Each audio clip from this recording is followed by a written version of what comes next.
கருத்தரங்கம். இப்ப கொஞ்ச நாளா தொலைக்காட்சிகள விவாதங்கள்லாம் பார்த்தா சில நண்பர்கள் வருவாங்க, நம்ம மேல ரொம்ப பாசமா இருப்பாங்க. அவர்கள நிறைய பேர் ஒரு டாக் போட்டுக்குவாங்க. ஆனா எனக்கு தெரிஞ்சு தமிழ்நாட்டில் உண்மையான மூத்த பத்திரிகையாளர் 2 பேர் இங்க மேடைக்கு வந்து நம்மை குறித்து பேச போகிறார்கள். அன்பு தோழர் TSS மணி அவர்களை அரங்கம் நிறைந்த கரவொலியோடு வருக வருக வரவேற்கிறோம். திரு CK மதிவாணன் ஐயா அவர்களையும் மேடைக்கு வருக வருக வரவேற்கிறோம். வணக்கம் சார், வெல்கம்.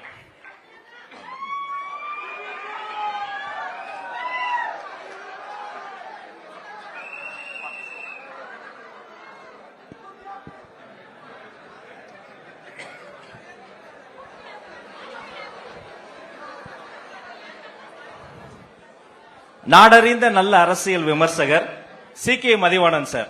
தமிழக வெற்றி கழகம் தனது 3ஆம் ஆண்டின் தொடக்க விழாவில் முத்தமிட்டுக் கொண்டிருக்கிறது. நீங்க பல வரலாற்றை பார்த்தவர். உங்கள் பார்வையில் தமிழக வெற்றி கழகம், எங்கள் தன்னிகரில்லா தலைவர், இந்த தொண்டர்கள் இவர்களினுடைய போக்கு, இந்த திசை குறித்து சில வார்த்தைகள். முதல்ல இந்த 3வது ஆண்டு விழாவில் நுழைந்திருக்கிற தமிழக வெற்றி கழகத்திற்கு என்னுடைய அன்பான வாழ்த்துக்களை தெரிவித்துக் கொள்கிறேன். இந்த நிகழ்வுக்கு என்னை அழைத்த பொதுச் செயலாளர் ஆனந்த் அவர்களுக்கும் துணை பொதுச் செயலாளர் ராஜ்மோகன் அவர்களுக்கும் நன்றியை தெரிவித்துக் கொள்கிறேன். அடுத்த முறை 3 வருடம் முடிஞ்சு 4வது ஆண்டு விழாவின் போது தமிழகத்தின் முதலமைச்சராக கலந்து கொள்கிற இந்த விழா இதே அரங்கிலே அல்லது இதைவிட பெரிய அரங்கிலே நடக்க வேண்டும் என்று வாழ்த்துகிறேன். இன்றைக்கு தமிழ்நாட்டில் பார்த்தீங்கன்னா இந்தியாவில் 2 கட்சிகள் தான் நூற்றாண்டுக்கு மேல இன்றைக்கும் களத்தில் இருக்கின்றன. ஒன்று காங்கிரஸ் கட்சி, இன்னொன்று கம்யூனிஸ்ட் கட்சி. நம்முடைய நீங்க நம்ம மெம்பரா சேரல, ஆனால் மானசீகமான ஆதரவாளர் ஃப்ரம் டே 1 முதல் நாளிலிருந்து நான் ஆதரிக்கிறேன். ஏன்னா இது ஒரு வித்தியாசமான கட்சியாக இருக்கிறது, வேறுபட்ட ஒரு கட்சியாக இருக்கிறது. 2 கட்சிகளை பார்த்து அலுத்து சலித்து வெறுத்து போன என்னை போன்ற ஒரு 30% தமிழர்களுக்கு ஒரு நல்ல வாய்ப்பாக இந்த கட்சி அமைந்திருக்கிறது என்பதுதான். நான் பல நேர்காணல்ல பேசி நீங்க கேட்டிருப்பீங்க, 51 வயசுல இவ்வளவு நிதானம் ஆகவே ஆகாது. எவ்வளவுதான் ப்ரோவோக் பண்ணாலும் அதை அமைதியாக கடந்து செல்கின்ற அவருடைய அந்த நிதானம் தான் இந்த கட்சியினுடைய வெற்றிக்கு அடித்தளம் என்று நான் நினைக்கிறேன். இந்த கட்சி பல 100 ஆண்டு காலம் ஓங்கி வளர்ந்து தமிழ் மக்களுக்கு சேவை செய்ய வேண்டும், தமிழ்நாட்டை மேம்படுத்த வேண்டும் என்று நான் விரும்புகிறேன். ஒரே ஒரு விஷயத்தை நான் உங்ககிட்ட சொல்லணும்னு நினைக்கிறேன். அதாவது பல பேர் கட்சி தொடங்கி கட்சி நடத்திட்டு இருக்காங்க. இன்றைக்கு இந்த கட்சிக்கு 2 வருஷம் தான் ஆயிருக்கு வயசு, குழந்தை என்ன கேட்டா. ஆனால் இந்த குழந்தை 28-30% மக்கள் ஆதரவை பெற்றிருக்கிறது. இன்றைக்கு இது நாளுக்கு நாள் அதிகம். இந்த கிராஃப் ஏறிக்கிட்டே இருக்கும், மற்றவர்கள்லாம் இறங்கிட்டே இருக்கும். இன்னும் ஒரு 70 நாள் 80 நாள் தான் இருக்கு. நிச்சயமாக வெற்றி கோட்டை இது தன்னந்தனியாகவே தொடும் என்ற நம்பிக்கை என்னை போன்றவர்களுக்கு இருக்கிறது. மற்றவர்கள் எல்லாம் 30 வருஷம் அரசியல் பண்ணவர்கள் எனக்கு தெரியும், இன்னும் 3% வரல. 16 வருஷமா ஒருத்தர் களமாடிட்டு இருக்காரு, அவர் 8% தாண்டல. ஆனால் தமிழக வெற்றி கழகத்தின் தலைவர் அவர்கள் இன்றைக்கே 30% அதை தாண்டி இருக்கிறார் என்றால் இது ஒரு இமாலய வளர்ச்சி, அசுரத்தனமான வளர்ச்சி. நேற்று கேரளாவில், எனக்கு கேரளா கனெக்ஷன் உண்டுங்க, ஏன்னா என் மனைவி கேரளாவை சார்ந்தவர், ஆலப்புழை. மாசத்துக்கு ஒரு வாட்டி நாங்க போயிருப்பேன். சோ கேரளா பாலிடிக்ஸ் எனக்கு அத்துப்படி. அங்க ஒருத்தரை 1,28,000 பேர் அவங்க கிட்ட சாம்பிள் எடுத்து அந்த நிறுவனம் தமிழ்நாடு எலெக்ஷனை பத்தி ஒரு போல் போட்டிருக்காங்க. நிறைய விஷயங்கள் சொல்லி இருக்காங்க. அதுல ரொம்ப முக்கியமான விஷயம் என்னன்னா, திமுகவுக்கும் தமிழக வெற்றி கழகத்துக்கும் தான் போட்டி கடுமையாக இருக்கிறது என்ற விஷயத்தை அவர்கள் சொல்லி இருக்கிறார்கள். தமிழ்நாட்டு ஊடகம் சொன்னா நான் நம்ப மாட்டேன், ஈவன் இந்தியா டுடேவே சொன்னாலும் நம்ப மாட்டேன். எல்லாம் வந்து பயாஸ்டு, ஒரு நடுநிலை கிடையாது. அப்ப அவங்க என்ன சொல்றாங்கன்னா, த கேப் இஸ் கெட்டிங் ஷார்ட்டர். 1% 1.5% தான் இருக்கு திமுகவுக்கும் தாவேகாவுக்கும். ஆக அது வந்து எந்த நேரத்திலும் பிரீச் பண்ணலாம் என்ற ஒரு கருத்து நேற்று இரவு நான் பார்த்தேன். அதே போல நீங்கள் விரும்பும் சீஃப் மினிஸ்டர் என்ற இடத்துல ரொம்ப ஷார்ட்ல 2 பேர் இருக்காங்க, ஸ்டாலினும் திரு விஜய் அவர்களும். ஆனால் 4.5 வருஷம் முதலமைச்சராக இருந்தவர் 7வது இடத்துலயே 6வது இடத்துலயே இருக்கிறாரு. நாளைக்கு முதலமைச்சர் ஆகலான்னு ஒருத்தர் கனவு கண்டுட்டு இருக்காரு, அவர் 15வது இடத்துல இருக்கிறாரு. ஆகவே இன்றைக்கு தமிழக வெற்றி கழகத்தின் வளர்ச்சி என்பது வியக்கத்தக்கதாக இருக்கிறது. எல்லா அரசியல் கட்சிகளுமே பதட்டத்தில் இருக்கிறார்கள், அச்சத்தில் இருக்கிறார்கள். அதை என்னால் உணர முடிகிறது. வெளியே ஒன்னா சொல்லிக்கலாம், நாங்க 75 கட்சி, நாங்க 50 வருஷம் கட்சின்னு. ஆனால் அவர்களுடைய தேர்தல் தயாரிப்புகள் 1.5 வருஷத்துக்கு முன்னாலே தொடங்கினாங்க. கலைஞர் அவர்கள் எம்ஜிஆர் கிட்ட 13 வருஷமா ஆட்சியை பறிகொடுத்து இருந்த போது கூட ஒருபோதும் 6 மாசத்துக்கு முன்னால தேர்தல் பணியை தொடங்கியதே இல்லை. ஆனால் நாங்க தான் 21ல 26ல 31 36ன்னு வாய்ச்சவடால் அடிக்கிறவர்கள் 2.5 வருஷத்துக்கு முன்னால இருந்தே இந்த வேலையை தொடங்கிட்டாங்க. ஆகவே அவர்களுக்கு உண்மையிலேயே களத்தில் என்ன இருக்குது என்று தெரிகிறது. அதன் காரணமாகத்தான் இன்றைக்கு வந்து கரூர்ல வந்து நம்ம அதை பத்தி பேசக்கூடாது, விசாரணை இருக்கு. ஆனாலும் இவர் வெளியே வரக்கூடாது என்று எல்லா தடையும் போட்டுட்டு வெளியே வா வெளியே வான்னு ஒரு அமைச்சர் பேசிட்டு இருக்காரு, உங்களுக்கு தெரியும். நல்ல வேளையாக மிகச் சரியாக அந்த 2 விஷயத்தை வந்து நீங்க நீதிமன்றத்தில் கண்டெஸ்ட் பண்ணிருக்கீங்க. அது ரொம்ப தேவையானது. இறுதியாக ஒன்று, ராஜ்மோகன் வராரு, எனக்கு சிக்னல் கிடைக்குது. இறுதியாக ஒன்று என்னன்னா, லஞ்ச லாவண்யமற்ற நேர்மையான ஆட்சியை உங்களுடைய மையமான கோஷமாக வையுங்கள். ஏன்னா அதுக்கு இவங்க 2 பேராலும் ஒண்ணுமே சொல்ல முடியாது. அதனாலதான் ஆதவ் அர்ஜுனாவை பர்சனலா திட்டிட்டு இருக்காங்க, பிளாக் டிக்கெட்டை பத்தி எல்லாம் பேசிட்டு இருக்காங்க. ஏன்னா இந்த ஆண்ட கட்சி ஆளுங்கட்சி 2க்குமே நாங்கள் ஊழலற்ற ஆட்சியை தந்திருக்கிறோம் அல்லது இனிமேல் தருவோம் என்று நான் எழாது. ஏன்னா அவ்வளவு முடைநாட்டம் எடுத்த ஊழல், எல்லா இடத்துலயும் ஊழல். இன்னைக்கு சொன்னாங்க பாருங்க, எனக்கு முன்னால பேசுறாங்களே, தியாகி அவருடைய புக் ராயல்டி வாங்கறதுக்கு லஞ்சம் கேட்கறாங்கன்னு. ஆக இன்னைக்கு தமிழக மக்களுக்கு எல்லாம் தெரியுதுங்க. ஊடகங்கள் அடிமை ஊடகங்களா இருக்கு. ஊடகம் என்பது இன்னைக்கு பெண் நிறுவனத்தின் கைப்பாவையாக செய்யப்படுகிறது, அது எல்லாருக்கும் தெரியுது.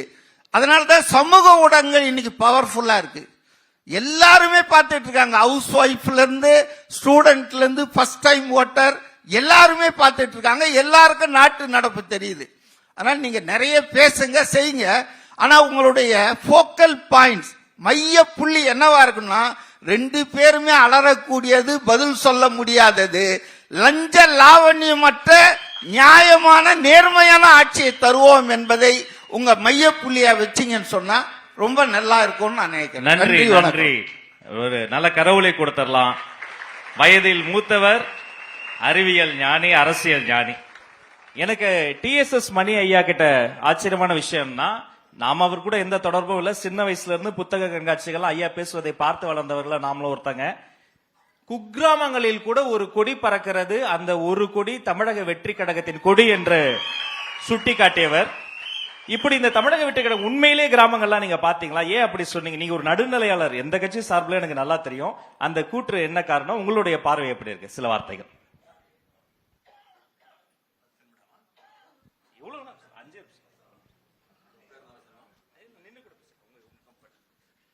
நண்பர்களே, தோழர்களே, இளவல்களே, உள்ளபடியே தமிழக வெற்றி கழகத்தினுடைய 3வது ஆண்டு தொடக்க விழா என்று வரும்பொழுது வாழ்த்துக்கள் வாழ்த்துக்கள் வாழ்த்துக்கள்.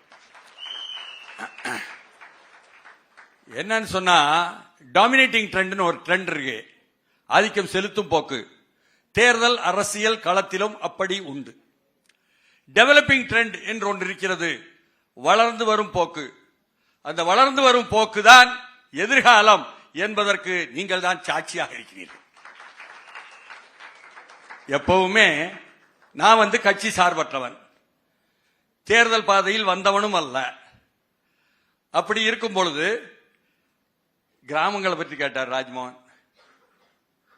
கடைசி கிராமம் வரை தமிழ்நாட்டினுடைய கிராமங்களில் 55 ஆண்டுகளாக களப்பணியாற்றிக் கொண்டு செயற்பாட்டாளராக இருக்கும்னா ஊடகவியலாளராக அறிமுகமாயிருக்கிறேன். அந்த களப்பணியும் செயல்பாடும் தான் ஊடகவியலாளராக சரியாக நிற்பதற்கு வழிவகுத்தன என்று நம்புகிறேன். அப்படி இருக்கும் பொழுது அதுல நான் பார்த்ததைத்தான் சொன்னதைத்தான் அவர் சுட்டி காட்டுறார். அது தொடக்கத்தில் கட்சியின் பெயரை அறிவித்த பிறகு, கொடியை அறிவிப்பதற்கு முன்பு என்று நினைக்கிறேன், கொடியை அறிவித்த உடனே நான் திருநெல்வேலி மாவட்டத்துக்காரன். தென்காசியில கடையத்துல ஒரு கோயிலுக்கு வீட்டில் மற்றவங்களுடன் சேர்ந்து போகும் பொழுது, காட்டுக்குள்ள உள்ள கோயில், அங்க மாதாபுரம்னு ஒரு கிராமத்தை தாண்டோம். அங்க இருக்கக்கூடிய பேருந்து நிறுத்தம் போல தமிழக வெற்றி கொடியினுடைய வண்ணத்துல ஒன்னு தயார் பண்ணி வச்சுட்டாங்க. அப்பமே இது என்ன குத்திச்சு. அதைத்தான் நான் சுட்டிக்காட்ட விரும்புகிறேன். அதே சமயம் இளவல்களே, இன்றைக்கு இளைஞர்களை பார்த்து 1000 விமர்சனங்கள், குற்றச்சாட்டுகள், அவதூறுகள் பரவி கொண்டிருக்கக்கூடிய ஒரு சூழலில் இந்த இளவல்களை எப்படி பார்க்க வேண்டும்? ஜென் இசட் அப்படின்னு சொன்னீங்க, 2K கிட்ஸ் என்று சொல்வார்கள். எந்த கல்லூரிகளுக்கு போனாலும், எந்த மாணவ மாணவிகள் மத்தியில் போனாலும் அதே போல உள்ள வரவேற்பு உங்களுக்கு இருக்கிறது. அந்த இளவல்களை பற்றி மாசேத்துங், சீன புரட்சியை நடத்திய மாசேத்துங் சொல்கிறார், இளைஞர்களே, இது உங்களுடைய உலகம், எங்களுடையதும் தான், ஆனால் இறுதி ஆய்வில் உங்களுடையது என்பதாக சொல்கிறார். எண்ணி பார்க்கிறேன். ஏன்னு சொன்னா, நாங்க முதியவர் என்ற பட்டியலில் இருந்து உங்களை பார்க்கிறோம். 75 வயசுக்கு மேல ஆயிடுச்சு எனக்கு.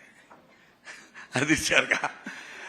அதாவது களப்பணிகள் மட்டும்தான் நம்மை உயிர்ப்பாக வைத்திருப்பதற்கு உதவி இருக்கு. இந்த இளைஞர்களுடைய எழுச்சி என்பது நான் தமிழகத்தில் பார்க்கவில்லை, உலகம் முழுக்க பார்க்கிறேன். அதில் ஒரு அங்கம்தான் நீங்கள் இங்கே. ஏன் சொல்றேன்? சும்மனாச்சு மிகைப்படுத்தி புகழ்ந்து இல்லை. ஒவ்வொரு தலைமுறைக்கும் முந்தைய தலைமுறைக்கும் மத்தியில் ஒரு இடைவெளி உண்டு. ஆனால் இந்த தலைமுறை, அதை நான் அழைப்பது டிஜிட்டல் தலைமுறை என்பதாக அழைக்கிறேன். இந்த டிஜிட்டல் தலைமுறை தான் ஜென் இசட், ஜெனரேஷன் இசட் என்று அழைக்கப்படுகிறது. எங்க முதல் முறையா நீங்களாக எழுச்சி பெற்று வந்திருக்கிறீர்களா என்றால் ஒவ்வொன்னா சுட்டிக்காட்ட வேண்டியிருக்கும். 2009 தமிழீழத்தில் சிங்கள பௌத்த பேரினவாத இன அழிப்பு நடந்து கொண்டிருக்கும் பொழுது அங்கே லண்டனிலே பல 10,000 தமிழர்கள், ஈழத்தமிழர்கள் சுற்றி வளைத்து அங்குள்ள நாடாளுமன்றத்தை சுற்றி வளைத்தார்களே, அந்த இளைஞர்கள். 2017 நமது மெரினாவில் ஜல்லிக்கட்டில் எழுந்த தலைமை எடுத்தவர்கள் அந்த இளைஞர்கள். நாங்க ஈடுபட்டு தொடங்கி வைத்து ஸ்டெர்லைட் எதிர்ப்பு போராட்டத்தில் 1,00,000 பேருக்கு மேல் திரண்ட தூத்துக்குடி மண்ணில் தலைமை எடுத்த அந்த இளைஞர்கள். ஏன் ராஜபக்சேயினுடைய பேலஸ் மாளிகையை இழுத்து மூடும் அளவுக்கு நுழைந்தார்களே அந்த சிங்கள இளைஞர்கள். நேபாளத்திலே இப்பொழுது 2025 ஆண்டிலே செப்டம்பர் மாதம் தோன்றினார்களே, அங்கே உடைத்தார்களே ஊழலுக்கு எதிரான ஆட்சிக்கு எதிராக அந்த இளைஞர்கள். மெக்சிகோவிலே நவம்பர் 15 2025 எழுந்த ஆட்சியாளர்களுக்கு எதிர்த்தாக எழுந்தார்களே அந்த இளைஞர்கள். அதனுடைய தொடர்ச்சியாக அறவழியில் அரசியல் வழியில் இதோ வருகிறோம் என்று நலிந்து போன, இன்னமும் சொல்ல போனால் அரசியல் கட்சிகளால் நாசமாக்கப்பட்ட நாடாளுமன்ற பாதையில் நாங்கள் ஒதுங்கி நிற்கிறோம் என்று இருந்த ஒரு இளைஞர் கூட்டம் இன்றைக்கு வருகிறோம் என்று வருகிறீர்களே, உங்களுக்கு தேர்தல் ஆணையம் சல்யூட் செய்ய வேண்டும் என்று நான் சொல்லியிருக்கிறேன். நான் கட்சி சார்பற்றவன் தான், ஆனாலும் உள்ளதை உள்ளபடி காலிங் ஸ்பேட் அ ஸ்பேட் என்பதுதான் தெரியும் என்பதனால் சொல்ல வேண்டியிருக்கிறது. எல்லோரும் கரூரை பற்றி, அங்கே வட்டமிடும் கழுகுகள் அதை பற்றியே பேசிக் கொண்டிருப்பதை எண்ணும் பொழுதெல்லாம் நான் சொல்லிக் கொண்டிருந்தேன் முன்னாள் அமைச்சரிடம். வந்தவுடன் எனக்கு நினைவுக்கு வருவதெல்லாம் 2025 செப்டம்பர் 27 கரூர், 2024 ஆண்டு அக்டோபர் 6ஆம் தேதி சென்னையில் மெரினாவில் நடந்தது என்ன நினைவுக்கு வருகிறது.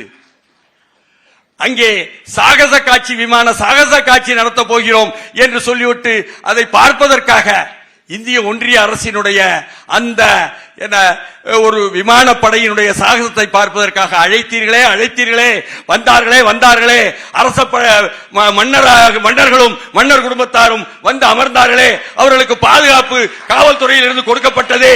அங்கே என்ன நடந்தது? 5 பேர் பலியாகவில்லையா? அந்த மெரினா படுகொலை 5 பேர் பலியானதை யாரும் ஏன் சுட்டிக்காட்ட மறுக்கிறார்கள்? ஒரு பக்கத்திலே லைட் ஹவுஸ் பக்கம் அவங்களை எல்லாம் வழிவிட்டு அந்த மன்னர் குடும்பத்தை அனுப்பிவிட்டு, இன்னொரு பக்கத்தில் அந்த பக்கத்தையும் மூடிவிட்டு நெருக்கடி ஏற்படுத்தியவர்கள் யார்? காலையில் மெரினாவில் நடைபயிற்சி போகும்பொழுது அடுத்த நாள் நான் எண்ணி பார்க்கிறேன், 5 சிண்டெக்ஸ் தண்ணீர் தான் வைத்திருந்தது. தண்ணீர் இல்லாததால் டீஹைட்ரேஷன் என்று சொல்லக்கூடிய அந்த நிலையில் தான், ஸ்டாம்பீட் என்று சொல்லக்கூடிய நெரிசல் தான் அவர்கள் இறந்தார்கள். அதை பற்றி யாராவது பேசினார்களா? அதை சட்டமன்றத்திலே அப்பொழுது இவர்கள் தாமதமாக வந்தார்கள், விரைந்து சென்றார்கள் என்று யாராவது சொன்னாரா? அதற்கு வழக்கு போட்டார்களா? அங்குள்ள மாநகராட்சியினுடைய அந்த மண்டலத்தின் அதிகாரிகள் மீது வழக்கு பதிவு செய்தார்களா? ஆராய்ச்சி செய்தார்களா? அருணா ஜெகதீசனுடைய ஆணையத்தை அழைத்தார்களா? போட்டார்களா? அல்லது வெள்ளம் வந்து விட்டது தமிழ்நாடு சென்னையில், அதை தடுப்பதற்கு முன்தடுப்பு என்று பிரதமர் அலுவலகத்திலிருந்து கொண்டு வந்து திருப்புகழ் ஐஏஎஸ் வைத்து குழு போட்டவர்கள் இதற்கு திருப்புகழ் ஐஏஎஸ் வந்தாரா? குழு போட்டார்களா? எப்படி சௌகரியமாக கடந்து செல்ல முடியும்? அந்த 5 பேர் கொண்ட பலிக்கு நீங்கள் இப்பொழுது பேசுகிறீர்களே, அந்த SOP ஒன்று போட்டிருந்தால் நடந்திருக்குமா? கரூர் முன் தடுப்பு உன்னிடம் இல்லையே. அந்த பலியானவர்கள் யாரும் அவர்கள் தமிழர்கள் இல்லையா? தமிழ்நாட்டை சேர்ந்தவர்கள் இல்லையா? தலைநகரிலேயே உங்கள் கண்முன்னாலேயே நடந்தது. கரூரை பற்றி அதிகம் கதைப்பவர்கள் ஏன் அதை பேச மறுக்கிறார்கள்? இவையெல்லாம் எனக்குள் எழுகிறது. அதனால் இங்கு நியாயம் இல்லை, நீதி இல்லை. அந்த நியாயத்தையும் நீதியையும் கொண்டு வரக்கூடிய இளைஞர் படை இதோ வந்திருக்கிறீர்கள் என்பதனால் வாழ்த்துக்கள், வாழ்த்துக்கள், வாழ்த்துக்கள். நிறைவேறுகிறது. நன்றினா. கருத்தரங்கம் நடுநிலையாளர்களினுடைய கருத்துக்களுக்கு நன்றி. மீண்டும் ஒரு கரவொலியை தந்து அவர்களிடமிருந்து விடைபெறுகிறோம். இருவருக்கும் பொன்னாடை போற்றி கௌரவம் செய்கிறார் வெற்றி தலைவர்.